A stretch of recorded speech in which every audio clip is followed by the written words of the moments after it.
no tanto la decisión porque parece que ya está más o menos descontado. Creo que ya tenemos con nosotros a nuestro siguiente invitado, a Gonzalo Cañete, jefe de estrategia de mercado global para ATFX Connect. Gonzalo, muy buenas tardes.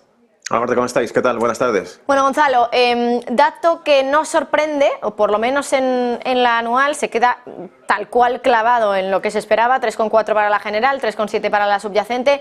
Los datos a lo mejor que más pueden destacar, los más pesimistas, son los mensuales. Al final es un dato de inflación elevado respecto a lo que teníamos meses anteriores. El mercado reacciona bien. ¿Tú cómo lo ves? Bueno, lo veo muy en línea con los datos que he ido publicando. Es decir, estamos viendo primero que la inflación no se va reduciendo o desapareciendo como se esperaba. La pausa se hizo a partir de este verano. Tenemos la última tasa que salió en caída de inflación en Estados Unidos fue la de junio. A partir de ese momento ha habido cierto repunte. En este caso, como tú comentabas, la interanual te está mostrando que es ligeramente por encima de lo esperado. Pero pese a todo, aquí la cuestión principal es que esto, unido al cóctel de datos que hemos tenido los últimos días, nos dice que la economía de Estados Unidos va viento en popa, un 4,9% tasa de crecimiento interanual la que presentaba Estados Unidos. Compartía además en el blog esta misma mañana una broma, ¿no?, que ponía básicamente un viral de una señora en un aeropuerto en Estados Unidos dentro de un avión que decía: os juro que el tipo que está sentado al fondo de ese avión no es real. Pues habían hecho el meme, la broma, con esta misma foto, esta misma imagen, diciendo: os juro que el 4,9% de crecimiento del GDP de Estados Unidos no es real.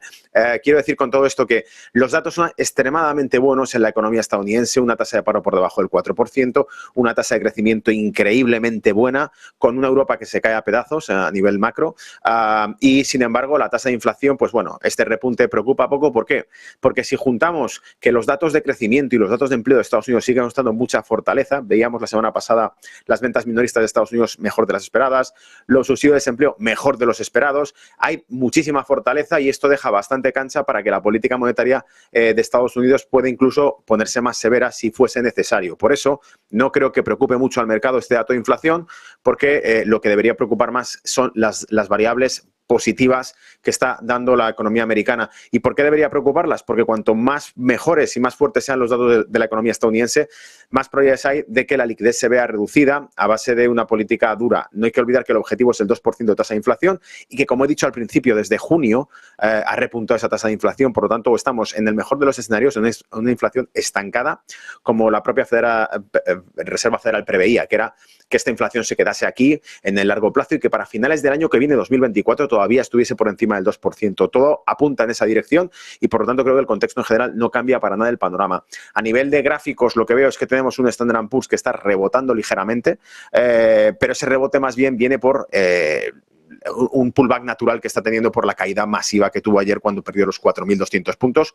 Para mí, creo que el juego va a estar entre 4.150 puntos, incluso máximo el rebote que llega a 4.300 puntos, cercano a la media de 200 en sesiones diarias. Probablemente es por ahí por donde veamos que puede volver a cargar ventas en el Standard & Poor's, porque creo que el movimiento bajista no ha terminado. Los factores geopolíticos que detonaron las caídas siguen estando ahí. Los factores geopolíticos no detonaron la subida del crudo. Esto también lo quiero recalcar porque lo he dicho en más de una ocasión. El crudo llegó a $95 el barril, el Brent, el 23-25 de septiembre, antes del ataque de Hamas a Israel. Por lo tanto, esto viene de lejos, es una guerra energética que viene de lejos, pero el tema de Israel evidentemente calienta mucho más el horno y hace que toda la volatilidad se incremente muchísimo más. Como dijo Bloomberg Economics, publicó un comentario que me gustó mucho la semana pasada, que decía: ¿se puede permitir el mundo dos conflictos bélicos al mismo tiempo en dos regiones energéticas? Uno es Rusia y la otra es Arabia Saudita y Oriente Medio, que es la otra región productora de energía. Rusia era la región productora de energía de Europa, Arabia Saudita y Oriente Medio la del mundo entero,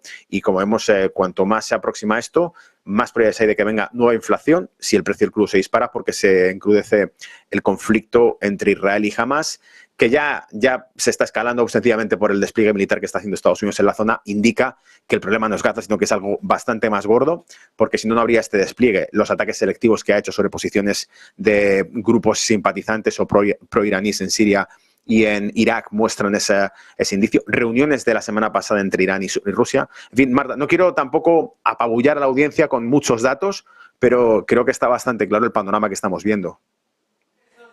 Pues Gonzalo Cañete, jefe de estrategia de mercado global para ATFX Connect. Muchísimas gracias de verdad por estar con nosotros. Bueno, y con esto hacemos una pausa.